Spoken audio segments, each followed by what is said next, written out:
اور لوگوں کی مجبوری کا فائدہ اٹھانا اسلام اس کی کبھی اجازت نہیں دیتا۔ جب مدینہ طیبہ میں آئے، ایک یہودی سب کو پانی بیچ رہا ہے، پینے کا پانی۔ صحابہ جو غریب تھے حضور کی بارگاہ میں آئے، عرض کیا کہ یا رسول اللہ صلی اللہ علیہ وسلم، اتنی غریبی ہے کہ ہم پانی خرید کر نہیں پی سکتے۔ حضور اکرم صلی اللہ تعالیٰ علیہ وسلم نے اعلان فرمایا، کوئی ہے ہم میں سے جو اس کنویں کو خرید کر کے اللہ کی رضا کے لیے وقف کرے اور مسلمانوں کو پانی پہنچائے، اس کے لیے اللہ تعالیٰ جنت کی پوری نہر عطا فرمائے۔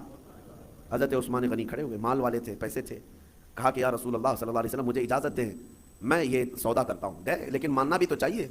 جو مالک ہے کنویں کا اس کے پاس آیا، یہودی تھا، اس سے کہا تو یہ کنواں مجھے بیچ دے، اور ریٹ لگانا شروع کیا، کتنا جو تھا ہی نہیں اس وقت کا ریٹ۔ آپ نے 1000 درہم سے شروع کیا، 1000 2000 3000 4000 درہم چاندی کے سکے کو کہتے تھے، 10,000 درہم پر بھی لگایا، وہ دینے کو تیار نہیں ہوا، کہا نہیں میں بیچوں گا نہیں کنواں۔ پھر حضرت عثمان غنی نے ایک راستہ ہی نکالا، کہا اچھا ٹھیک ہے تو نہیں بیچے گا، پارٹنرشپ میں تو کر لیتے ہیں، آدھا آدھا کر لیں گے، تو آدھا مالک میں آدھا مالک، ایک دن تو بیچ ایک دن میں بیچوں گا۔ وہ اس بات پر راضی ہوا کہ کنواں تو میرے پاس ہی رہے گا، پارٹنرشپ میں لے لوں گا۔ 12,000 درہم چاندی کے سکے دے کر حضرت عثمان غنی نے کنویں کی آدھی ملکیت اپنے حاصل کر لی، آدھی ملکیت لے لی۔ اب اس کے بعد طے یہ پایا تھا کہ ایک دن یہودی کے قبضے میں رہے گا، ایک دن حضرت عثمان غنی کے قبضے میں رہے گا۔ اس کے قبضے میں جب ہے وہ پانی بیچے، جب ان کے قبضے میں ہو تو یہ پانی بیچے۔ حضرت عثمان نے آدھا پارٹنرشپ میں لیا اور مدینے میں آ کر اعلان کر دیا جسے پانی چاہیے وہ میری باری کے دن مفت میں لے جائے، جس کو اپنے پانی کی ضرورت ہے۔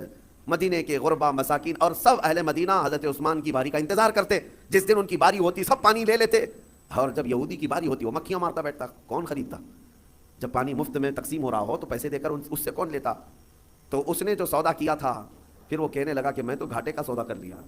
عثمان چالاکی کر گیا، یہودی کہتا رہا، اور اس کے بعد کئی دن تک اس کے کنویں پر کوئی خریدار نہیں آتا۔ تو اب حضرت عثمان کے پاس وہ آیا اور کہا باقی آدھا بھی خرید لو، آدھے کی جو پارٹنرشپ چلا رہے ہو باقی آدھا بھی تم خرید لو۔ حضرت عثمان غنی اس وقت کہتے ہیں اب مجھے خریدنا نہیں ہے، پارٹنرشپ نہیں چلیں گے، آدھے آدھے پر ہی چلیں گے۔ پھر حالات یہاں آئے کہ بہت اونے پونے اس یہودی کو چند سکوں پر چند درہموں پر اپنا پورا کنواں دے کر جانا پڑا۔ حضرت عثمان غنی نے بہت مختصر سی دولت سے باقی کا کنواں خرید لیا، اور اس کے بعد بارگاہ رسالت مآب صلی اللہ علیہ وسلم میں حاضر ہوئے، عرض کرتے ہیں یا رسول اللہ صلی اللہ علیہ وسلم اس کنویں کی ملکیت مجھے پوری کی پوری حاصل ہو گئی، میں آپ کو گواہ بنا کر عرض کرتا ہوں میں اس کنویں کی ملکیت سے دستبردار ہوتا ہوں، آج سے یہ کنواں صرف اور صرف اللہ کے نام پر وقف ہو گیا۔ جسے پانی چاہیے وہ کنواں آج بھی 1400 سال کے بعد پانی دے رہا ہے، مدینے میں آج بھی موجود ہے، پورے مدینے کو پانی پلایا۔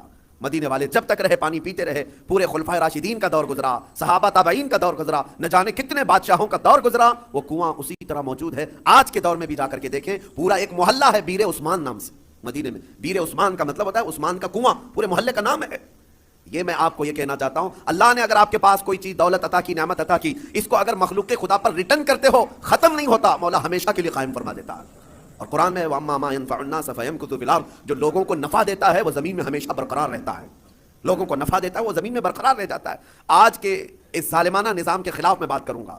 اقوام متحدہ UN کی رپورٹ کے اعتبار سے، ابھی پچھلے سال کی بات کر رہا ہوں، 2022 میں تقریباً 53 کنٹریز ایسی ہیں جس میں 11.5 کروڑ لوگ صرف بھوک کی وجہ سے مرے ہیں۔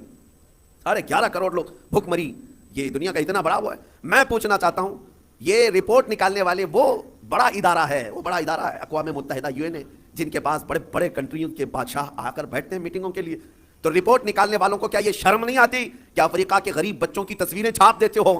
عربوں کی سونے کی کرسی کو کبھی کیوں نہیں لا کر کے پوچھتے کہ تمہارا ایک لقمہ ان کی زندگی بناتا ہے؟ کیوں نہیں پوچھا جاتا؟ دنیا میں یہ نظام نہیں ہے۔ دنیا آج مالداری کے حصول میں اور کمپٹیشن میں اتنی آگے بڑھ رہی ہے، ہر کوئی مال میں کمپٹیشن کرنا چاہ رہا ہے۔ آج عربوں کی حالت بھی دیکھیں آپ جا کر، وہ اونچی بلڈنگیں بنانے میں ایک دوسرے کی دوڑ میں لگے ہوئے ہیں، کسی کو 150 منزلے کی بنانی ہے، کسی کو 200 منزلے کی بنانی ہے، اور ایسے ایسے پروجیکٹ پلان لوگوں کے درمیان متعارف کرانا چاہتے ہیں۔ سعودی بھی دوڑنے لگ گیا، قطر بھی دوڑ رہا ہے، UAE بھی دوڑ رہا ہے، مال کی ریل پیل اتنی ہے، لیکن ان کے قریب میں یمن کے 50 لاکھ لوگ بے گھر ہیں، سیریا کے، شام کے، عراق کے، فلسطین کے بچے کھانا تو دور، بیماری میں دوا کی ایک گولی انہیں میسر نہیں ہے، وہ چھوٹی چھوٹی بیماریوں میں دم توڑ جاتے ہیں، مر جاتے ہیں۔ ہے تو امت مصطفیٰ، ان مالداروں سے سوال ضرور ہوگا، ضرور ہوگا۔ ان کے بغل میں بلکہ ان کے سائے میں وہ تمام قومیں ہیں جو چیخ رہی ہیں، لیکن کسی کی چیخ ان کے کانوں تک نہیں آتی۔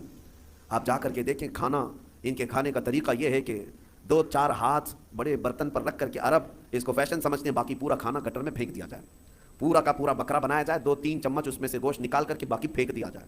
یہ ہم نے اپنی آنکھوں سے دیکھا ہے، 1-2 نہیں کئی کنٹل کی تعداد میں کھانا اس طرح پھینک کر کے بہا دیا جاتا ہے، اور ایک طرف ایک بریڈ کے لیے، ایک روٹی کے لیے سیریا میں بچے دھوپ میں دن بھر قطار لگا کر کھڑے ہوتے ہیں. کوئی ریلیف بانٹنے والی تنظیم آتی ہے اور جو لوگوں سے چندہ کر کے وہاں جا کر کے لوگوں کو خیرات کرنے والی کوئی تنظیم آتی ہے، ایک گاڑی آتی ہے تو بچے ایسے جھپٹ پڑتے ہیں جیسے چیل جھپٹتی ہے. ہمارے ساتھ ہوا ہے. ہم بس لے کر کے عراق میں جائیں تو بس کا دروازہ کھولنا مشکل ہوتا ہے، بچے اس طرح سے پورے دروازے کو لٹک جاتے ہیں. اکثر تو ہمیں یہ ڈر لگتا تھا کہ کوئی بچہ ٹائر کے نیچے نہ آ جائے.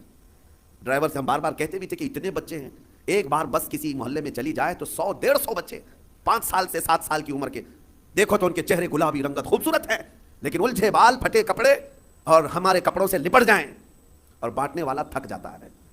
مجھے یاد ہے 11ویں شریف کے موقع پر بکرے ذبح کر کے ہم نے اپنا نہیں پکایا، ان غربا اور مساکین کے جو ریفیوجی کیمپ تھے اس میں لے کر کے گئے. ایک ایک گوشت کا ٹکڑا 1/4 کلو کا ہوتا تھا، 1/4 کلو کا گوشت کا ٹکڑا ایک ایک کو تقسیم کیا جا رہا ہے. بچے اس طرح سے جھپٹ کر کے لیتے اور میں نے دیکھا ہماری آنکھیں بھیگ گئی تھی. وہ جب گوشت کا ٹکڑا لے کر اپنی جھوپڑی میں جا رہے تھے تو چوم چوم کر کے آنکھوں کو لگا رہے ہیں اور پکار پکار کر کے اپنی اماں سے کہہ رہے ہیں کہ گوشت آ گیا گھر میں، گوشت آ گیا گھر میں. یہ کیفیت ان ممالک کی میں بتا رہا ہوں جہاں امت مصطفیٰ آباد ہے. میرے عزیزو، یہ درد اس لیے کہہ رہا ہوں، ایک طرف سرمایہ دارانہ نظام ہے، اربوں کی پیسوں کی ریل پیل دیکھو، ان کو سونے کی کرسیاں بنانا ہے، سونے کی کموڈ بنانا ہے، ان کو لگژری گاڑیوں کا کلیکشن جمع کرنا ہے، اور کوئی امریکہ اور سپر پاور کنٹری کا کوئی بادشاہ آئے، کوئی بڑا لیڈر آئے تو اس کو سونے کی زنجیروں سے اور اس کو گفٹ سے بھر دینا ہے. لیکن ایک غریب کو 2 لقمے کھلانے کی ان کے اندر توفیق نہیں. یہ سارا مسئلہ صرف توفیق الہی سے ہے. اسی لیے رمضان المبارکہ میں ان لوگوں کا احساس کرو. اگر احساس نہیں ہے تو پھر جینے کا کوئی مقصد بھی نہیں ہے. احساس ہی سب سے بڑے ایمان کی طرف لے جاتا ہے. آپ کو یہ احساس ہونا چاہیے. میرے آقا صلی اللہ تعالیٰ علیہ وسلم نے حدیث میں فرمایا من لم یہتم بامرنا فلیس منا، جو اس حال میں صبح کیا کہ میری امت کے بارے میں کچھ نہیں سوچا، وہ میری امت میں سے نہیں ہے، میری امت میں سے نہیں ہے.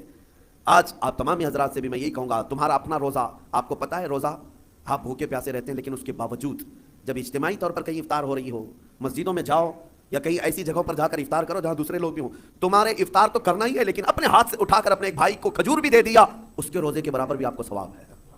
اللہ تبارک و تعالیٰ نے یہ نظام تمہارے لیے رکھا ہے. صحابہ کرام فرماتے ہیں ایک وقت وہ تھا رمضان کے روزے کے افطاری کا وقت قریب تھا.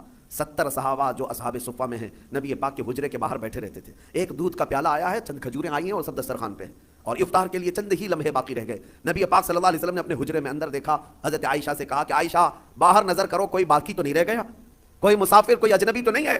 حضرت عائشہ کہتی ہیں وہ کھڑکی سے اندر سے جھانک کر دیکھتی ہیں، جنت البقیع قبرستان حضور کے حجرے سے تھوڑی دور پہ ہے. ایک درخت تھا غرقد کا، اس درخت کے نیچے کوئی ایک مسافر آیا ہے اور الجھے ہوئے بال ہیں، کہیں لمبے سفر سے آیا، وہ اپنی سواری کو باندھ رہا ہے. حضرت عائشہ نے کہا یا رسول اللہ صلی اللہ علیہ وسلم، کوئی دور کا مسافر لگتا ہے اور غرقد کے نیچے کھڑا ہے. افطار کرنے کے لیے میرے آقا بیٹھے، چند لمحے باقی رہ گئے تھے. صحابہ کہتے ہیں حضور دسترخوان چھوڑ کر اٹھ گئے. میرے آقا دسترخوان چھوڑ کر اٹھ گئے اور چل کر کے گئے، اور جب اس کے پاس گئے تو اس سے پوچھا کہاں سے آئے. وہ بڑا لمبا سفر کر کے آیا تھا، اور حضور اکرم صلی اللہ تعالیٰ علیہ وسلم نے اس سے پوچھا کہ یہاں آنے کا مقصد کیا ہے. آنے والے نے کہا میں محمد صلی اللہ علیہ وسلم سے ملاقات کے لیے آیا ہوں، میں انہیں دیکھنے آیا. حضور نے ہاتھ پکڑ کر طلب کیا کہ چلو ہمارے ساتھ، اور حضور اکرم صلی اللہ تعالیٰ علیہ وسلم لا کر کے اس کو دسترخوان پر بٹھائے. اور جب دسترخوان پر بیٹھا، ایک دودھ کا پیالہ تھا، حضور نے پیش کیا، وہ آیا ہوا مسافر پورا دودھ پی گیا. یہاں کسی کے لیے سب روزے والے لوگ ہیں، دودھ پی گیا. نبی پاک صلی اللہ تعالیٰ علیہ وسلم مسکرائے اور کھجور حضور نے اپنے منہ سے تھوڑی سی کھائی اور صحابہ کو دیا. صحابہ کہتے ہیں ساروں نے وہی کھجور کھائی، سبوں نے وہ کھجور کھا لی. اب اس کے بعد وہ بندہ پوچھتا ہے محمد کہاں ہیں؟ جو آیا ہوا ہے وہ کہتا ہے محمد کہاں ہیں؟ نبی پاک صلی اللہ تعالیٰ علیہ وسلم نے اس وقت تک اسے احساس ہونے نہیں دیا میں اللہ کا رسول. سب سے پہلے اس کا پیٹ بھر جائے، سب سے پہلے اس کی ضرورت پوری ہو جائے. پھر صحابہ نے کہا تیرا ہاتھ جس نے تھاما تھا وہی اللہ کا رسول ہے، وہی محمد عربی صلی اللہ تعالیٰ علیہ وسلم ہے. احساس ہے میرے عزیزو. آج اللہ تعالیٰ نے کوئی چیز تمہارے پاس دی ہے تو ذخیرہ اندوزی کے جرم میں کبھی مبتلا مت ہونا. ذخیرہ اندوزی کا مطلب یہ کہ خزانے جمع کرتے رہو کرتے رہو. قرآن کہتا ہے والذین یکنزون الذهب والفضة ولا ينفقونها في سبيل الله فبشرهم بعذاب الیم. اللہ فرماتا جو خزانہ جمع کر رہے ہیں، سونا چاندی ذخیرہ کرو ذخیرہ کرو، تمہیں جتنا جمع کرنا ہے جمع کرو، لیکن اس کا حق ادا نہیں کیا، اس کی زکات نہ نکالی. اللہ فرماتا ہے حبیب ان لوگوں کو بشارت دے دیں دردناک عذاب کی. یوم یحمى علیہا فی نار جہنم فتکوی بہا جباہہم وجنوبہم وظہورہم ھذا ما کنزتم لانفسکم فذوقوا ما کنتم تکنزون. قیامت کے دن اللہ فرما رہا ہے اس دن آگ تپائی جائے گی جہنم کی، اور پھر یہ جو لوگ ذخیرہ اندوزی میں ملوث تھے ان کی پیشانیوں کو داغا جائے گا، ان کی پیٹھ کو داغا جائے گا، ان کے دونوں بازوؤں کو داغا جائے گا، اور پھر ان سے کہا جائے گا چکھو یہ تمہارا وہی مال ہے جس کو تم جمع کر کے سانپ کی طرح بیٹھے رہتے تھے. اگر اللہ نے دیا خوب جمع کرو، خوب حاصل کرو، لیکن اس کا حق بھی ادا کرو، اس کا حق ادا کرو. آج حالات ہمارے پوری امت کے لیے اس قدر دردناک ہیں. میں ایک ریکویسٹ کر کے اپنی گفتگو کو ختم کرتا ہوں. افطار روزانہ کرتے ہیں، دسترخوان پر بیٹھتے ہیں تو جب کھجور اٹھائیں ہو تو نہیں سکتا، ہماری طاقت نہیں ہے کہ ہم چل کر کے ملک شام پہنچ جائیں، چل کر کے ابھی ہم عراق پہنچ جائیں، چل کر کے ابھی ہم یمن چلے جائیں، لیکن دسترخوان پر کھجور اٹھا کر بارگاہ رب العزت میں یوں تو کہہ سکتے ہو مولا مجھے تو نعمتیں کھلا رہا ہے، تیرے حبیب کی امت میں چھوٹے بچے بھوک سے بلک رہے ہیں، اے اللہ تو نے مجھے کھجوروں کی نعمت دی ہے، اے کریم خدا ان پر تو اپنا خانے نعمت وسیع فرما دے، میرے حبیب کی امت پر تو رحم کی چادر پھیلا دے، ان کے آزمائش کے دنوں کو تو مولا اب ختم فرما دے۔ یہ دعا روزانہ افطار میں ضرور کر لینا۔ اس لیے میں کہہ رہا ہوں کہ اگر تمہارے دل میں احساس بھی پیدا ہوا، قیامت کے دن یہ نیت بھی دیکھی جائے گی کہ یہ چل کر کے تو نہیں گیا، لیکن ان کے درد کا درد یہ یہاں بیٹھ کر کے بھی محسوس کرتا تھا، اس کی بھی بخشش کی جائے گی۔ اللہ کریم رمضان المبارکہ کی ان خیر والی ساعتوں میں ان تمام غریب امت مصطفیٰ پر رحم و کرم کی بارش نازل فرمائے، مولا ان سب کو امن کی سانسیں عطا فرمائے۔ رب ذوالجلال اس پاک مہینے میں